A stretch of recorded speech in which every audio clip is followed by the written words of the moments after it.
Semenjak pindah rumah di rumah mertuanya, sikap Mbak Tanti justru semakin semena-mena terhadap keluargaku dan juga terhadap Mas Yoga. Dia sama sekali tidak ada rasa hormat terhadap kedua orang tuaku dan juga terhadap Mas Yoga suaminya. Yang parahnya lagi, setelah kelahiran anak kedua mereka, Mbak Tanti sudah tidak mau melayani Mas Yoga sebagaimana seorang istri melayani suaminya. Assalamualaikum warahmatullahi wabarakatuh. Halo Elin Story Lovers, apa kabar kalian semua? Semoga selalu dalam keadaan sehat, dimudahkan segala urusannya dan dilancarkan rezekinya, serta dijauhkan dari segala musibah, bencana, dan mara bahaya yang ada di dunia ini. Sebelum kita lanjut ke dalam story, jangan lupa subscribe, like, komen, dan share. Dan aktifkan tombol loncengnya agar kalian tidak ketinggalan dengan story-story yang terbaru. Open Diary.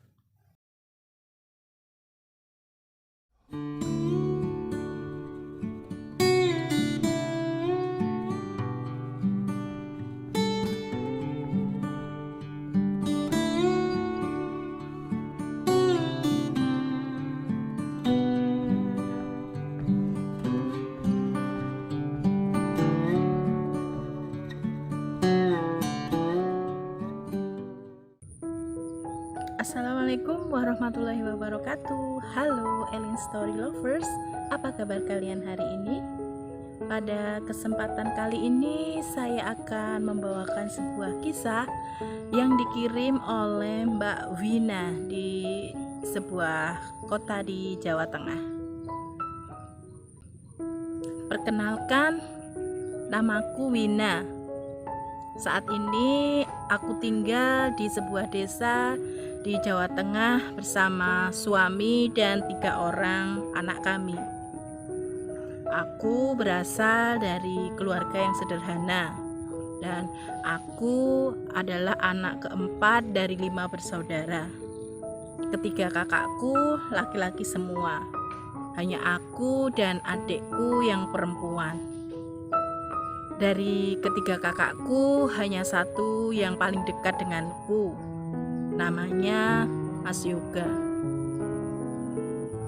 Diary.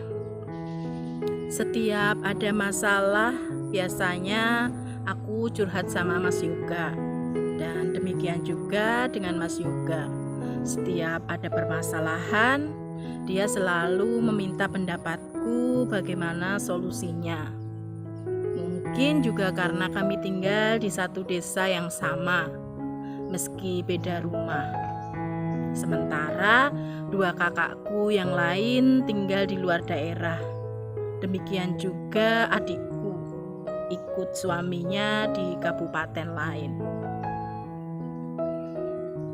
Saat itu tahun 2005, Mas Yoga sudah bekerja sebagai PNS di sebuah perguruan tinggi negeri di kota Jogja dan bertugas sebagai laboran di perguruan tinggi negeri tersebut. Jarak dari rumah menuju tempat bekerjanya sekitar 1 jam perjalanan yang ditempuhnya dengan kendaraan roda 2. Diary. Mas Yoga waktu itu sudah memiliki pacar, seorang gadis cantik dan baik yang tinggal di kota Jogja. Sebut saja namanya Mbak Arlin, seorang mahasiswi sebuah universitas swasta yang cukup ternama di Jogja. Dengan pertimbangan jarak dari rumah ke tempat kerja yang lumayan jauh, Mas Yoga biasanya ngapelin pacarnya setiap Sabtu sore saja sepulang kerja. Sementara hari Minggu dia gunakan untuk istirahat. Diary. Permasalahan muncul ketika wanita tetanggaku sering main ke rumah orang tuaku hampir setiap hari dan pulangnya selalu larut malam. Sebut saja namanya Mbak Tanti. Mbak Tanti memang berasal dari keluarga kaya. Orang tuanya seorang pengusaha catering.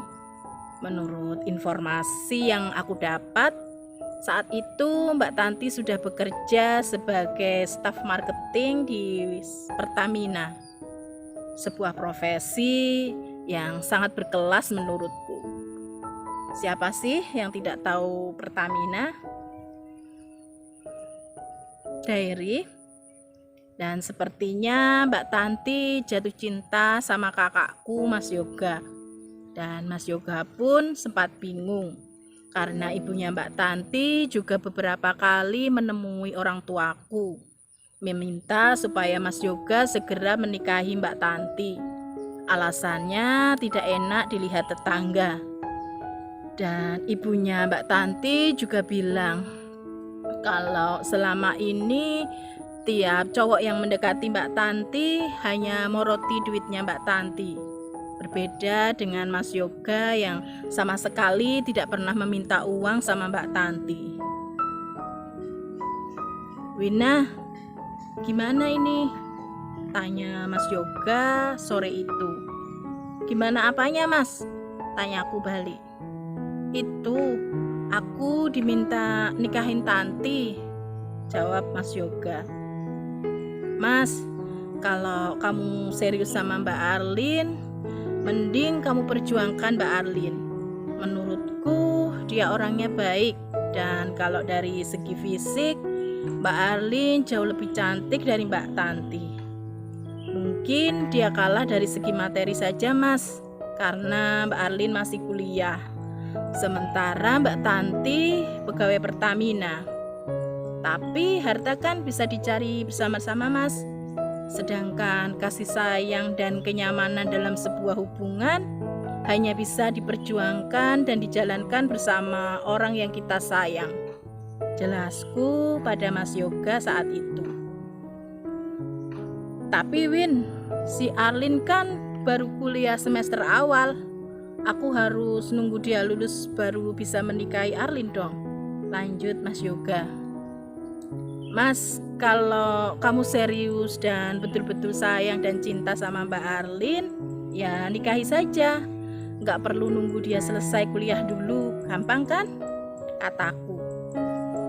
Tapi Win, kalau aku menikahi Arlin sebelum dia lulus, nanti aku juga harus membiayai kuliahnya.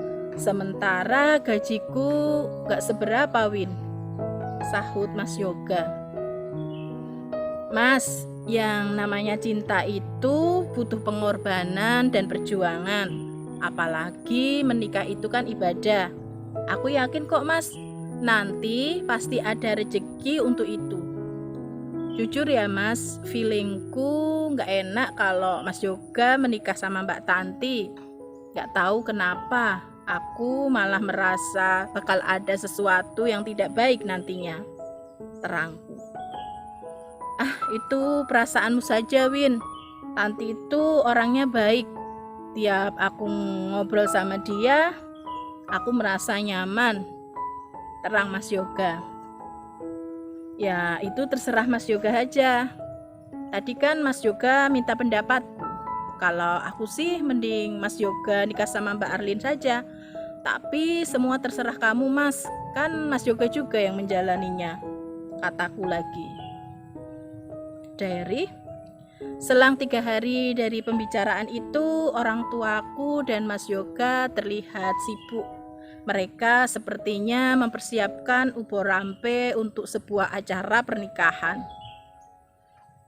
Mas Yoga jadi mau menikah sama Mbak Tanti? Tanyaku pada Mas Yoga yang sedang istirahat di kursi teras rumah. Iya Win, aku putuskan untuk menikah dengan Tanti. Selain orangnya baik, masa depanku juga bakal cerah Win. Kamu tahu kan orang tua Tanti pengusaha catering? Sementara Tanti sendiri pegawai Pertamina. Tanti juga sangat mencintai aku Win. Tiap hari malah dia yang datang ke rumah, bukan aku yang ngapelin dia. Dan ibunya Tanti juga minta aku agar segera menikahi Tanti. Kurang apa lagi coba? jawab Mas Yoga bangga. Terus bagaimana dengan Mbak Arlin, Mas? Mas Yoga bilang apa sama Mbak Arlin? Pasti dia sedih sekali, Mas. Sebagai wanita, aku bisa merasakan seandainya aku berada di posisi Mbak Arlin, kataku. Ya, aku putusin lah. Aku bilang saja kalau aku dijodohkan oleh orang tuaku. Dan aku gak mau jadi anak durhaka. Jadi terpaksa menerima perjodohan itu. Tambahi drama pakai air mata buaya, jadi tidak terlihat kalau aku secara sepihak mutusin dia karena ada unsur perjodohan, jawab Mas Yoga. Tega kamu, Mas, kenapa gak jujur sama Mbak Arlin? Mas Yoga kan bisa bilang kalau Mas Yoga sudah ingin menikah dan lebih memilih Mbak Tanti karena sudah siap nikah, sedangkan Mbak Arlin baru mulai kuliah, kataku dengan sedikit kesal. Sama saja, Win, nanti malah Arlin marah dan benci sama aku, kata Mas Yoga. Ya, itu resiko dari sebuah kejujuran, Mas. Meski terkadang memang menyakitkan. Orang tua kita kan tidak pernah memaksa Mas Yoga untuk menikahi Mbak Tanti. Mas Yoga saja yang sepertinya sudah jatuh cinta sama Mbak Tanti karena diapelin tiap hari oleh Mbak Tanti, kataku lagi. Sudahlah, Win, gak perlu dibahas lagi. Yang jelas Arlin sudah aku putusin secara baik-baik. Dan sekarang aku akan menyambut masa depanku, Win, jawab Mas Yoga sambil ngeloyor masuk ke dalam rumah. Diary.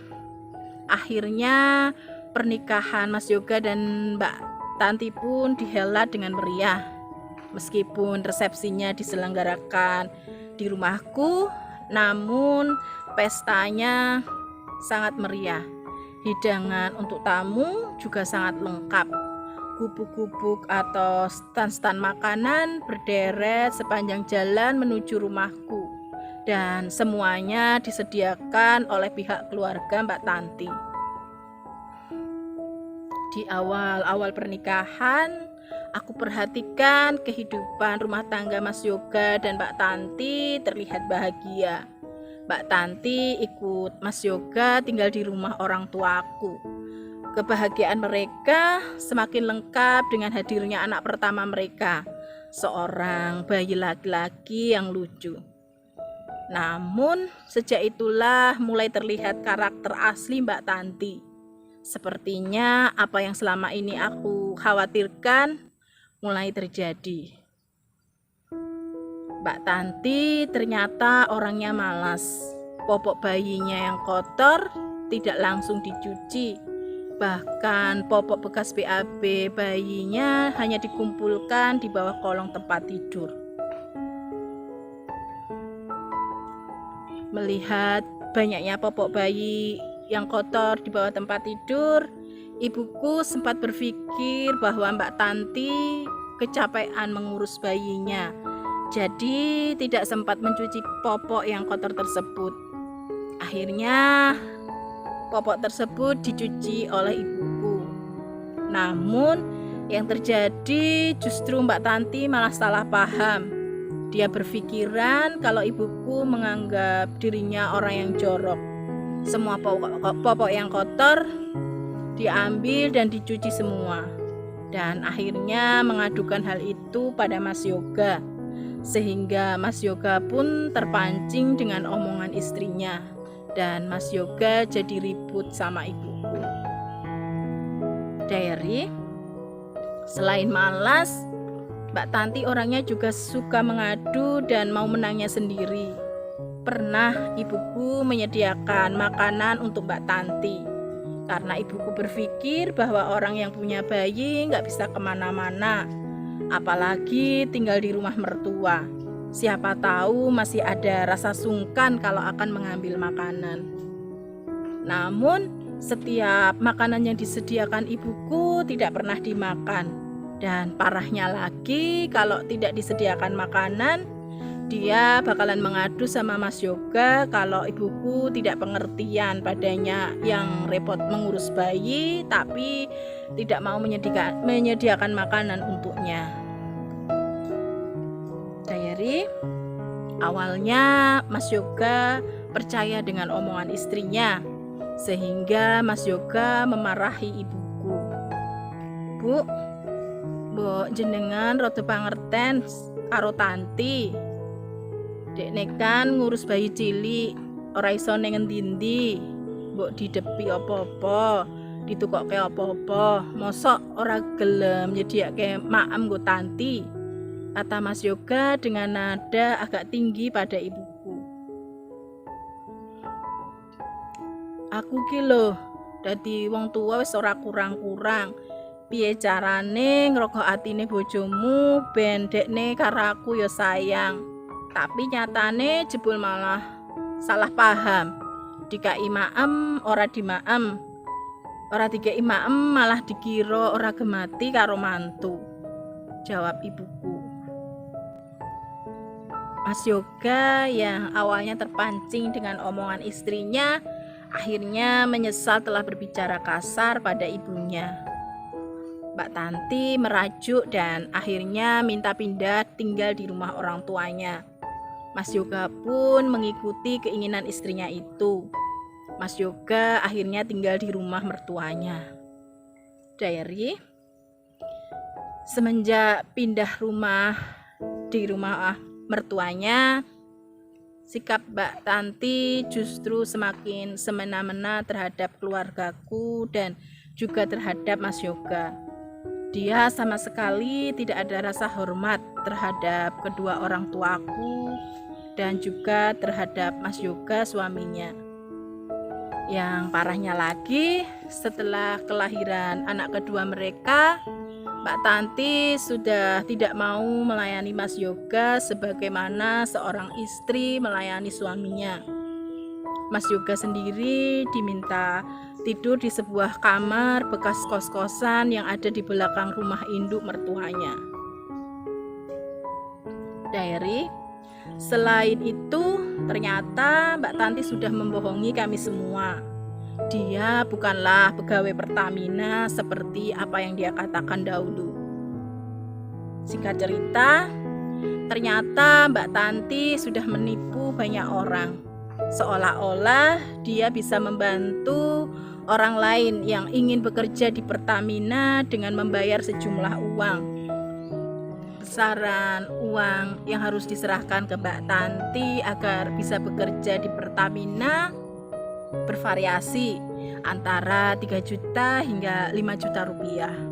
Dan ternyata sudah banyak orang yang dia tipu selama ini. Kini hampir tiap hari orang-orang yang sudah dia tipu menagih janjinya atau meminta uangnya kembali. Padahal uang tersebut sudah habis dipakainya untuk foya-foya dan termasuk juga untuk membeli mobil. Diary, akhirnya mobil tersebut dijual untuk mengembalikan uang kepada orang-orang yang meminta uang mereka. Itu pun tidak cukup. Akhirnya gaji Mas Yoga pun digunakan untuk membayar hutang istrinya itu. Diary, sejak tinggal di rumah mertuanya, Mas Yoga seperti hidup seorang diri. Makan menyiapkan sendiri, tidak pernah disiapkan oleh istrinya. Bahkan untuk makan anak-anaknya pun Mas Yoga yang menyediakan, yang dia beli di warung. Termasuk juga urusan mencuci baju. Baju anak-anak pun Mas Yoga yang mencucinya. Apesnya, gajinya tiap bulan selalu diminta istrinya. Entah uang dari mana yang dia pakai untuk beli makan dia sendiri dan kedua anak-anaknya. Dan juga untuk beli bensin, motornya, serta kebutuhan lainnya. Mungkin ada sumber pendapatan lain yang tidak diketahui oleh istrinya. Diary, setiap pagi Mas Yoga bangun sebelum subuh, lalu mencuci baju dan menyiapkan sarapan untuk anak-anaknya dan dirinya sebelum dia berangkat bekerja. Pernah aku sampaikan ke Mas Yoga, kenapa nggak cerai saja daripada hidupnya susah seperti itu. Namun, dia tidak mau cerai dengan istrinya dengan alasan kasihan anak-anaknya. Jadi, dia bertahan dengan kondisi seperti itu demi anak-anaknya. Jujur, aku sebagai adiknya sangat prihatin dengan kehidupan kakakku itu. Dia berstatus sebagai seorang suami dengan 1 orang istri, namun nasibnya seperti angka 1. Apa-apa dikerjakan sendiri, makan sendiri, cuci baju sendiri, tidur pun sendiri. Tapi semua gajinya diminta istri. Sungguh miris nasibnya.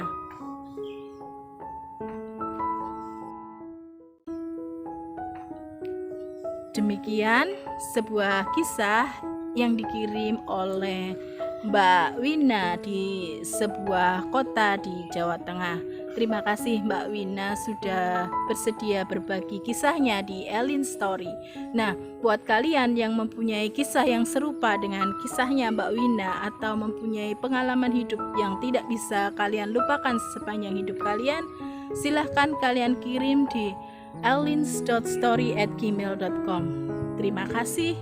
Wassalamualaikum warahmatullahi wabarakatuh.